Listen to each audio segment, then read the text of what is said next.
Welcome to Preparing for the ACT 2021-2022.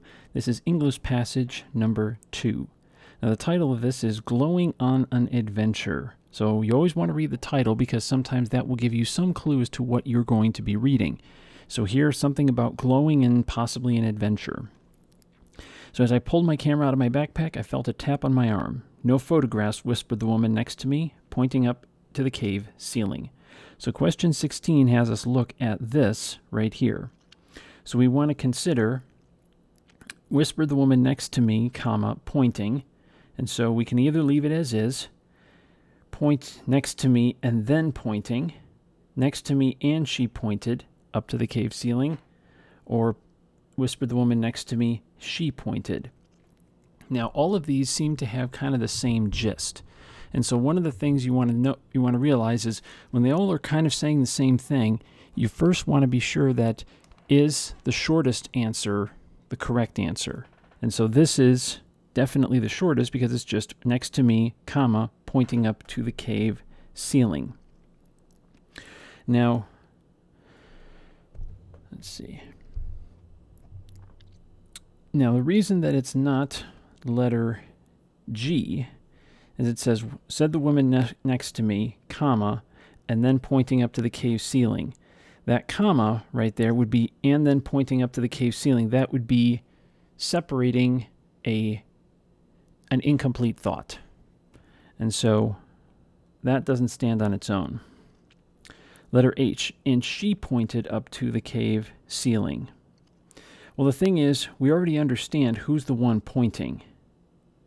So so we don't need to use she because the woman is the only person being mentioned. So using she is redundant.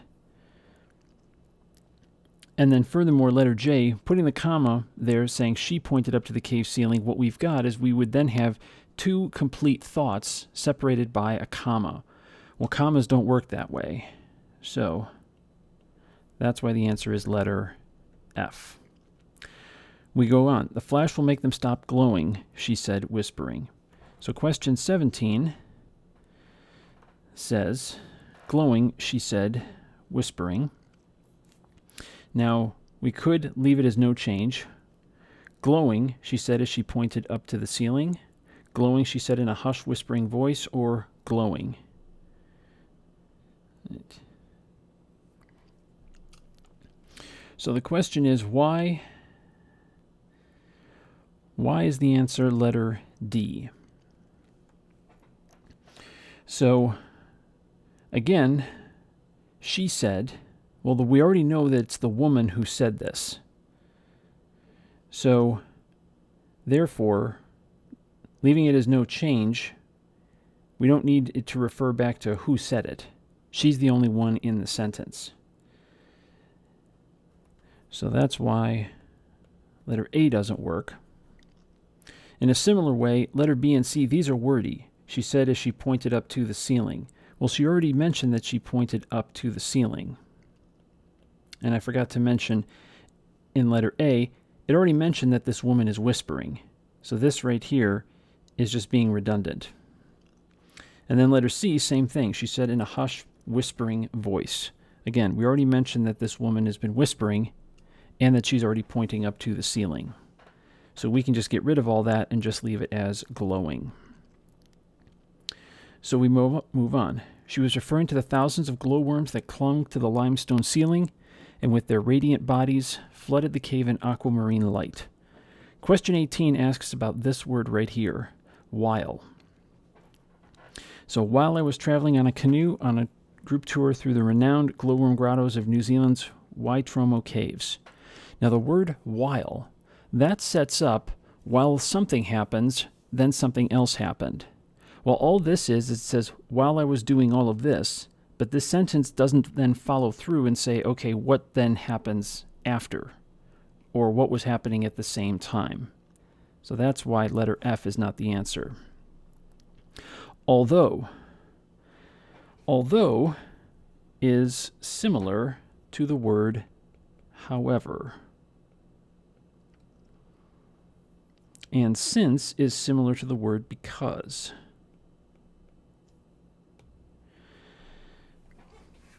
And so that's important because those two are kind of transition words. And what you have to do is you have to look at what comes before it and what comes after it.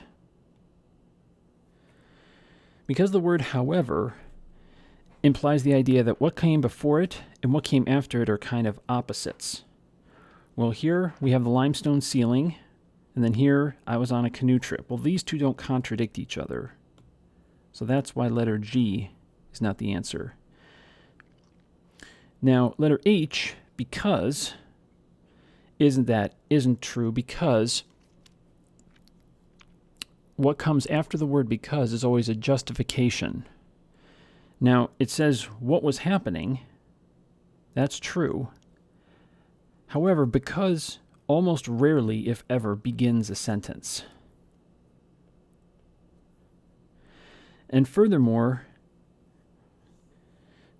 because I was traveling on a canoe on a group tour through the renowned glowworm grottos of New Zealand's Werechirum Caves, putting the word because there leaves an incomplete thought.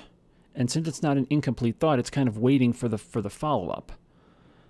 But if I get rid of that, and it's just I was traveling on a canoe on a group tour, I becomes the subject, and it becomes a complete thought. All right. Now, in the same sentence, we have question 19. I was traveling on a canoe on a group tour. So, we have several options. We can either say traveling on a canoe, traveling with a canoe, traveling by canoe, or traveling in canoe. Now, it's definitely not in canoe because it would be in a canoe. And we don't say traveling with a canoe because the canoe is the form of transportation. So, traveling on canoe or traveling by canoe. And so when we talk about a mode of transportation, it's the word by, traveling by car, by plane, by boat, whatever the case may be. We would say I was traveling on a canoe, similar to the word in. So that's why letter C is the correct answer. Were it not for the twinkling light of these Arachnocampa luminosa, a species unique to New Zealand and abundant in these caves, this meandering subterranean passageway would feel as though it were downright ensconced in shadows. All right, question 20. Asked about this phrase right here. Feel as though it were ensconced, downright ensconced in shadows. So we have this option, end up pretty hard to see, have not a lot of light, or be utterly dark. Now the word ensconced is another word for consumed with or covered in shadows. Now this phrase right here is pretty long, and all of these phrases are not. And so right off the bat, you can kind of guess that, well, since these are all shorter, letter F is probably not the right answer. It's probably going to shorten it down. Now, pretty hard to see, have not a lot of light, or be utterly dark. Now, these are all degrees of kind of hard to see, not a lot of dark, not a lot of light, and be utterly dark. Well, the purpose of this phrase is to talk about that it would be totally, completely dark were it not for the twinkling light. So we're sort of contrasting the darkness of the caves with the twinkling light of these. So the purpose of this, rhetorically, is to have it be a contrast, so we want it to be utterly dark. We read on. I sheepishly tucked the camera away and focused again on the glowworms. Collectively, they resembled the cosmos, a sea of stars in a clear night sky. Beautiful, yet what made them glow? Bioluminescence, the woman said, peculiarly sensing my curiosity. Question 21. At this point, the writer wants to emphasize the idea that the narrator found the woman's comment peculiar. So, the key thing is that the narrator found the comment peculiar. So it wasn't peculiar to the woman, it was peculiar to the narrator. So, we want to communicate the idea that this answer would be peculiar or odd or unexpected. So, Bioluminescence, I figured she had been to the caves before. Well, no, this would follow from that. If she said something like that, that would imply that, yes, she would say that because she had been to the caves before. That doesn't communicate surprise. Peculiar. Surprised, I hesitantly turned towards her. The key word here is surprised. Because the hero was surprised at the answer because they found it peculiar. Now letter C and letter D, they don't talk about the narrator being surprised at the answer. Here it just described that she had a notepad, and here the narrator actually agreed. Well, you can't agree necessarily with something you find peculiar. So if we want to communicate that we found it peculiar, surprising, then that's going to be answer B. A badge was pinned to her shirt, indicated she was a biochemist here, I guess to research the organism. So question 22. A badge was pinned to her shirt, indicated she was a biochemist here, I guess to research the organism. Now the problem is that we have two verbs, was and indicated. Well, we can only have one main verb, and these are not connected necessarily to each other. So it's definitely not letter F. Now, because we can only change this and not this, this right here is going to stay. We can't get rid of that. So because we can't get rid of that, we can say it was pinned, it had been pinned, it was pinned, but no, none of those are correct. Because by getting rid of this, what it does is it turns this whole phrase, a badge pinned to her shirt, now becomes the subject of the sentence. And now it connects to indicated. She was a biochemist here, I guess, to research the organism. So we go on. She explained that to attract prey, glowworms, not really worms at all, but larval stages of a fungus gnat, emit light through their translucent skin via a cellular chemical reaction. So question 23. When you have a semicolon is what we use when we separate two pieces of a sentence that would stand on their own. Now this right here, via a cellular chemical reaction, that right there does not stand on its own. So letter A is definitely not it. Similarly, we can also say letter C is not correct, because that would just separate them into two separate sentences. Now letter B, emit light through their translucent skin and via a chemical reaction. Now this would imply that they emit light through their skin and through a chemical reaction. And what that would do is that would put them in the same kind of thing. Both the skin and the chemical reaction is what produced the light. Well, no. The chemical reaction causes the light, and it just passes through the skin. So it's actually much easier just to say through their skin via a chemical reaction. The cells produce luciferin, a chemical pigment that reacts with oxygen to produce light that shines through the organism's tail end intestine. From its mouth, she showed me all glowworms dangle, shimmering silken threads, glossed in beads of mucus. Question 24. So we have this phrase, all glowworms dangle, shimmering silken threads, glossed in beads of mucus. So we have all glowworms dangle. All of the glowworms are dangling. Each of the glowworms dangle, or each glowworm dangles. So the first question is, are we going to use the word all, or are we going to use the word each? That's the first consideration. Then the second consideration is, how do we want to use that verb after glowworm? Dangles or dangle or dangling?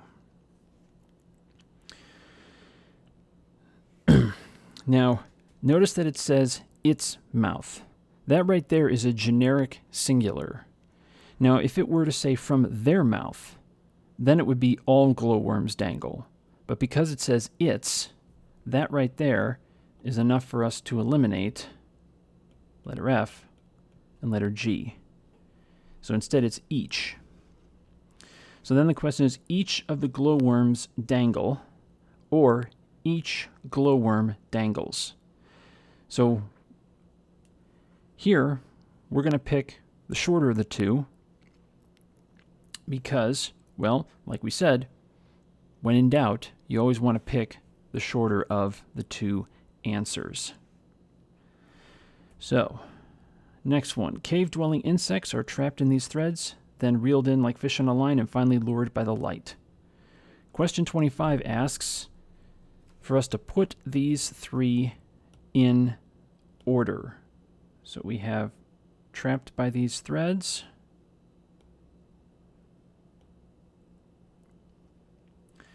then we have then reeled in like fish on a line, and then finally lured by the light. So the question is, which one should come first? Trapped, reeled in, or lured? Well, lured should be the first one, because all things that are hunted are lured first, and then they're trapped on the threads, and then once they're trapped on the threads, then they are reeled in.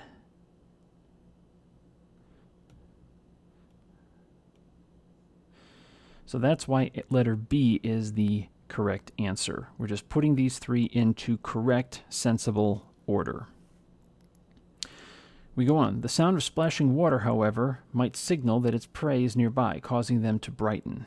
So question 26 asks us to consider this phrase right here.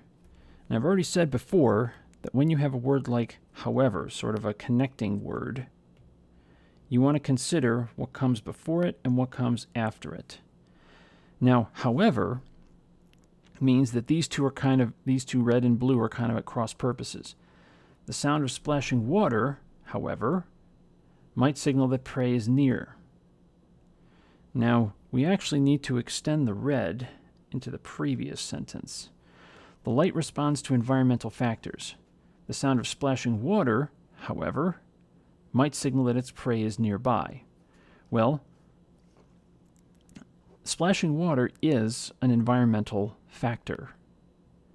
And so splashing water would signal that it was nearby, and therefore light would respond to that.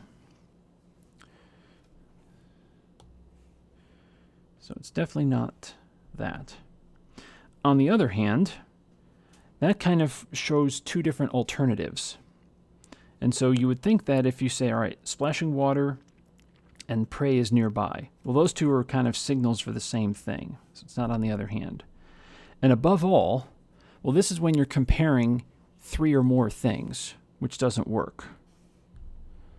So that leaves us with letter H, because the sound of splashing water, for example, this is an example of an environmental factor that the light will respond to. Now, question 27, same sentence, causing them to brighten. So the question is, what is them referring to? Well, what brightens? Well, it's the light that's going to brighten. So, the light. Now, the issue is, do we leave it as them? Well, no. We don't leave it as them because light is a generic singular. And so we can also get rid of letter C because that's also plural. So these are both plural. Now, we could say, what if we got rid of it? Causing to brighten. Well, causing what to brighten? Now, we have to use the light because are we talking about the light, environmental factors, splashing water, or prey? We use light so that we can clarify which of these we are referring to. 28. Here's at the end of the sentence. Which of the following choices, if added here, would best conclude the paragraph and refer back to the conversation at the beginning of the essay? So here we're talking about how glowworms dangle silken threads, they lure in insects, and how the light responds to environmental factors. Now, what was being said at the beginning of the essay? Well, back over here, we talked about no photographs. Said the woman, the flash will make them stop glowing. Well, wait a minute. We talked about how environmental factors affect the light. So this is why letter H is the appropriate answer, because it refers to a camera flash, which refers back to the beginning, refers back to the conversation at the beginning of the essay. But then it also, it would best conclude the paragraph because it would say, it would spell danger and the lights may be doused, because it also talks about how environmental factors affect the light. Our trip neared its end. I spotted a dragonfly in the cave. So question 29. The writer is considering revising the underlined portion to the following: soaring toward the light. Should the writer make this revision? So we either say, I spotted a dragonfly in the cave, or I spotted a dragonfly soaring toward the light. Now, it doesn't make sense if you just stop here because you have to keep reading. I knew its fate. It would be ensnared, just as it had been in the brilliance of those bioluminescent glowworms. Now, the fact that it's in the cave is one thing, but what have we been talking about? We've been talking about these glowworms and their light. So it definitely connects better if we use this phrase, soaring toward the light. But now we have to justify, okay, what's the better reason? Because the revised phrase more specifically describes the dragonfly's action to help support the narrator's claim she knew what its fate would be. Or, yes, because the revised phrase adds information that explains why the light of glowworms was suddenly dim.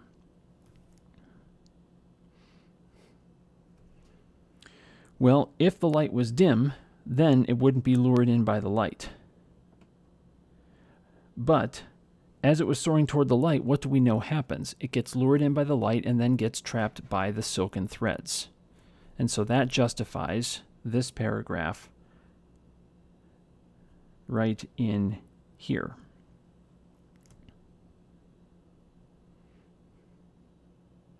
So it doesn't add much information about why the glowworms got dim because it doesn't mention that that happened. So that's why the answer is letter A.